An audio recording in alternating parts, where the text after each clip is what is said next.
Tuck Everlasting, Chapter 4. At sunset of the same long day, a stranger came strolling up the road from the village and paused at the Fosters' gate. Winnie was once again in the yard, this time intent on catching fireflies, and at first she didn't notice him. But after a few moments of watching her, he called out, "Good evening!" He was remarkably tall and narrow, this stranger standing there, his long chin faded off into a thin, apologetic beard, but his suit was jaunty yellow and seemed to glow a little in the fading light. A black hat dangled from one hand. As Winnie came towards him, he paused the other through his gray, dry hair, settling it smoothly. "Well, now," he said in a light voice, "out for fireflies, are you?" "Yes," said Winnie.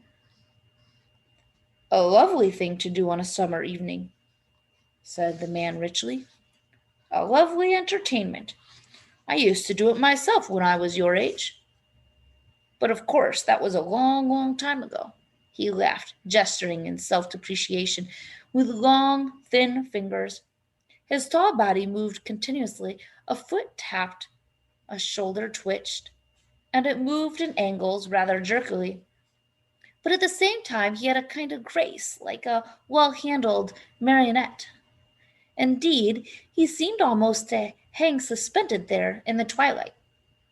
But Winnie, though she was half charmed, was suddenly reminded of the stiff black ribbons they had hung on the door of the cottage for her grandfather's funeral. She frowned and looked at the man more closely, but his smile seemed perfectly all right, quite agreeable and friendly. "Is this your house?" asked the man, folding his arms now and leaning against the gate. "Yes," said Winnie. "Do you want to see my father?" "Perhaps in a bit," said the man. "But I'd like to talk to you first. Have you and your family lived here long?" "Oh, yes," said Winnie. "We lived here forever." "Forever?" the man echoed thoughtfully. It was not a question, but Winnie decided to explain why. "Well, not forever, of course, but as long as we've as long as there have been people here. My grandmother was born here. She's that said this was all trees once, just one big forest everywhere around, but mostly all cut down now, except for the wood." "I see," said the man, pulling at his beard. "So, of course, you know everyone and everything that goes on."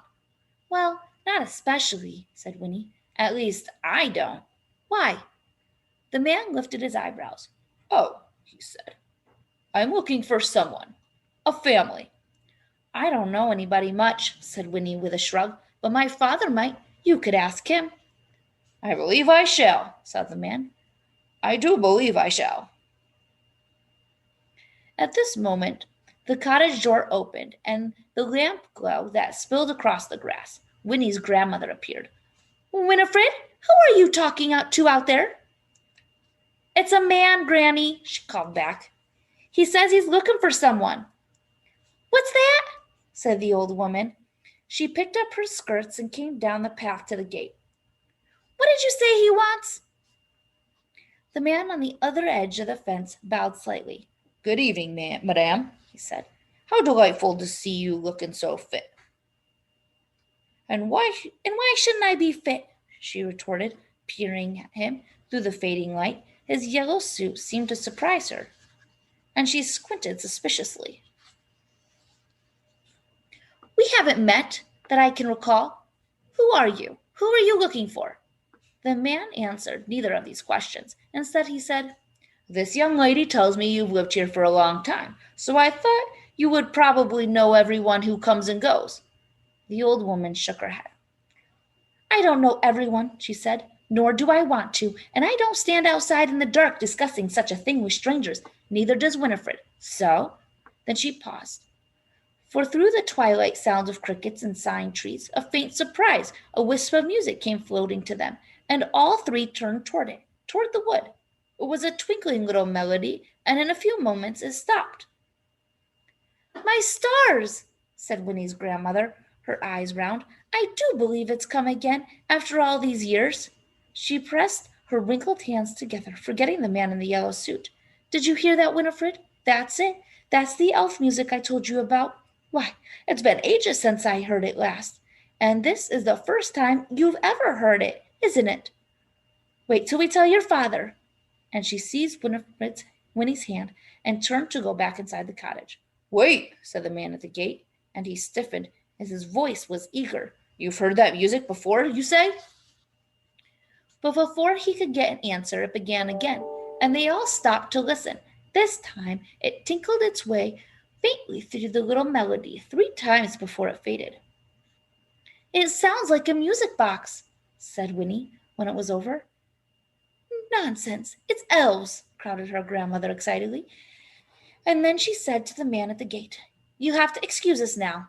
She took the gate latch under his nose to make sure it was locked, and then, taking Winnie by the hand, once more she marched up the path to the cottage, shutting the door firmly behind her.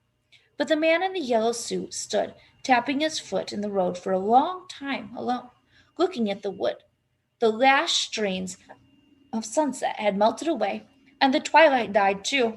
As he stood there, the remnants clung reluctantly to everything that was pale in color pebbles, the dusty road, the figure of the man himself, turned them blue and blurry.